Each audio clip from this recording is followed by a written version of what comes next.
in reality, we could be saying, okay, give them 30 seconds because it could allow for all this action to happen. I mean, I could say, if I would go for if there's nobody on base and you want to intentionally walk some, which that doesn't really happen anymore. It was mostly whenever like Barry Bonds was there.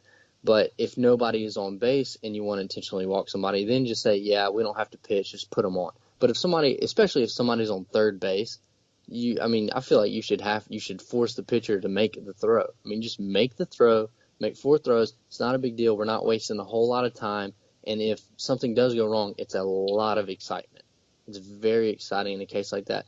If Major League Baseball really wants to hurry up the game, stop adding in so many commercials. We play a half inning of baseball, and then we watch like 2-3 minutes worth of commercials. There's no reason it should take that long, 2 innings. I kind of like, if you're gonna, I understand they have to do commercials. That's how they make their money. But like when we look at UFC, what happens between rounds of UFC?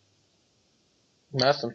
Literally, like if it's not pay-per-view, if you're watching it on Fox or whatever, what happened? Like they don't waste any time. They go straight to a commercial. Yeah. No, yeah. Like, they go straight into one, and then they have to be back because you only have 1 minute in between rounds. But, there's been cases where the fight didn't hold up for TV. And in baseball, you've been to a bunch of football games. You get sick of seeing that red hat out there. Yeah. And, in baseball's case, don't hold up for TV. You set a time limit. Say, look, you've got 1 minute and 15 seconds to get on the field, throw your warm-up pitches, throw it down, and get ready for the batter. Yeah. That's the way you speed up the game. Instead, we're sitting there.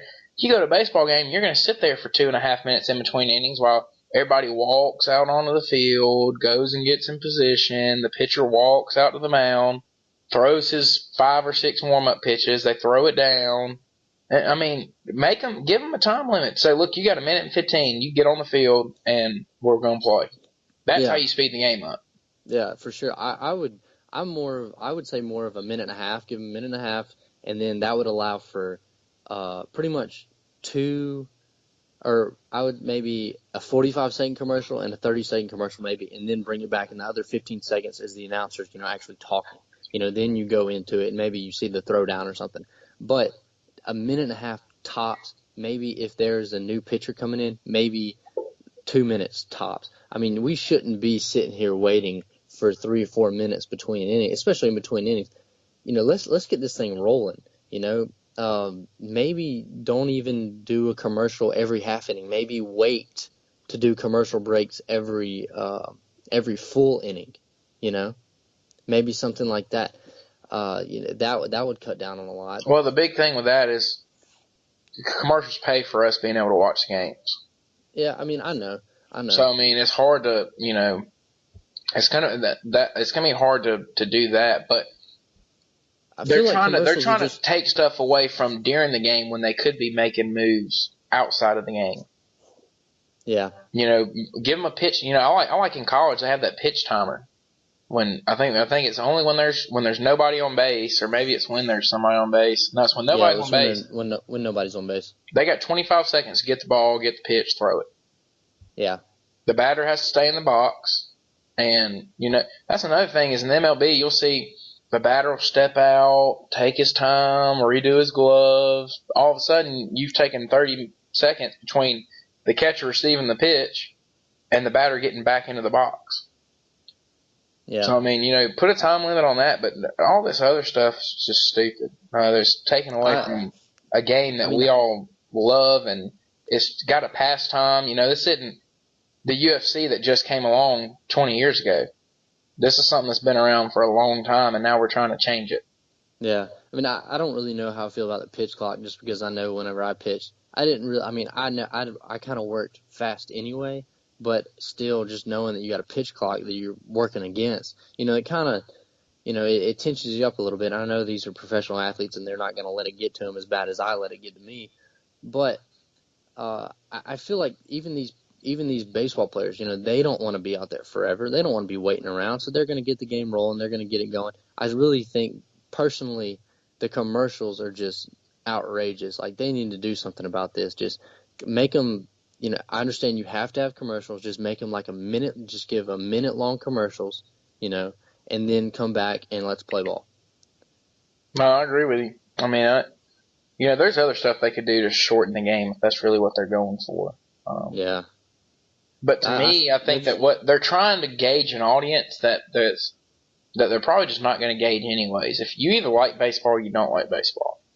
Yeah. So, I mean, people like us are going to sit around and watch it, but you're not going to find somebody who didn't grow up playing it that's just going to start watching it. Yeah. I mean, like I said last week, you got soccer. Soccer is the most popular sport in the world. People will go watch soccer for 90 minutes and will see 0 goals and they will love it. Like, it doesn't appeal to Americans because we're just so used to, action. We want action. Well, then you come along with a baseball game, and I kind of appreciate a good pitcher's duel. I don't appreciate a sloppy game where there's a lot of errors and, the game's like 2-2 and it goes into like 14, 15 innings. I don't really appreciate that because that's not which I guess still that can be considered a pitcher's duel, but I don't know. I like good, like, perfect plays. That's what I like to see. I like to see crisp baseball. I don't like to see sloppy baseball. That's when it becomes boring. Whenever you see like good plays made, whenever you can appreciate like good pitching, because I know how hard it is to pitch. You know how hard it is to pitch. When you can appreciate that, that's when baseball starts feeling a little bit better to you. It's like the same thing for me. When I watched the Mayweather-Pacquiao fight, I was kind of bored, I mean, I understand like that was kind of considered like a good fight, but I mean, I was bored just as a new spectator. Well, as soon as I joined the boxing club here, I mean, I have started this great appreciation for boxing just because I see how hard it is to actually throw these punches and actually make contact and actually block. Blocking is incredible, but it just takes a little bit of appreciation. There's just not a lot of people that appreciate the game and the way it's being played, and it's a lot of people who don't like baseball at all say, oh, let's speed up the game. And then baseball's like, yeah, we got to speed up the game. So maybe these guys are like, well, they don't like baseball in the first place. So they're not going to like it just because you speed it up a little bit. I mean, we're still playing baseball here, I mean, it's obviously a slow-paced game anyway. They know that, and they want you to speed it up. You can't slow it up. I mean, you can't speed it up. It's like there's no way. I don't know. No, I mean, I agree with you. I mean, I don't see the point in doing all this. I don't think that there is a point, honestly. There might be a way to speed it up. I don't know it. I don't think that what they're doing is the way to speed it up, but there might be a way. So I feel like we just got to keep trying, but I don't think that these are the answers that we're looking for. No, I agree with you. But shifting gears a little bit over to the NBA, I want to ask you about what do you think about Darren Williams going to the Cavs? They add that depth at point guard that they've been needing. LeBron's been, he's been asking for it, and they finally got it. I think it's a good thing for the Cavs, and they didn't have to trade nobody for him either.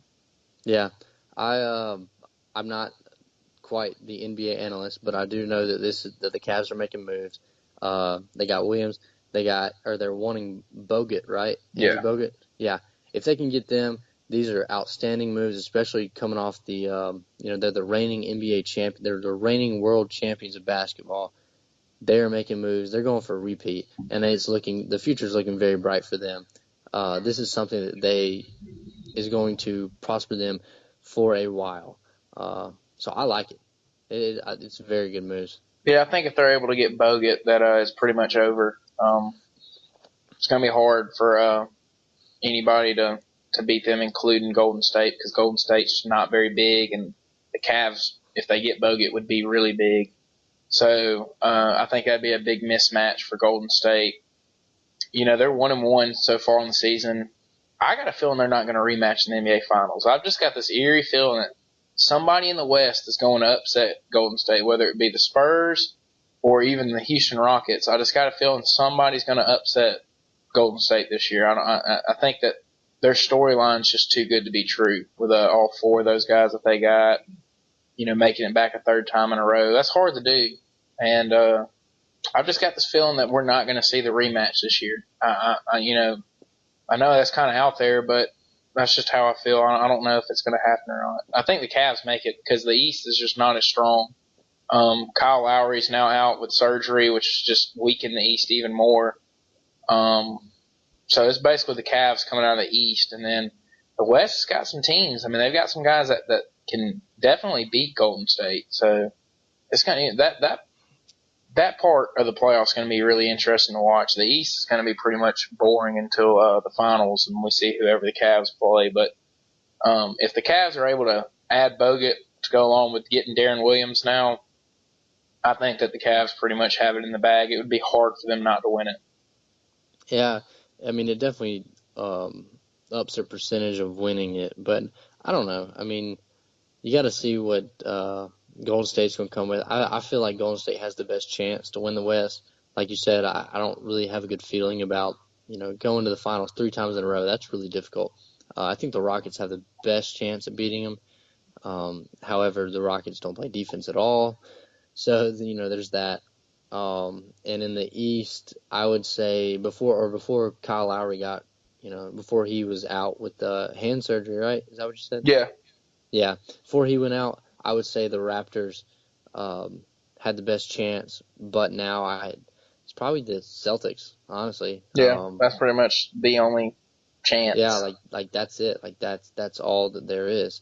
So, you never know. One team that I know is trying to get rid of one of their, I guess, star players, maybe. I don't know if you call him their star player.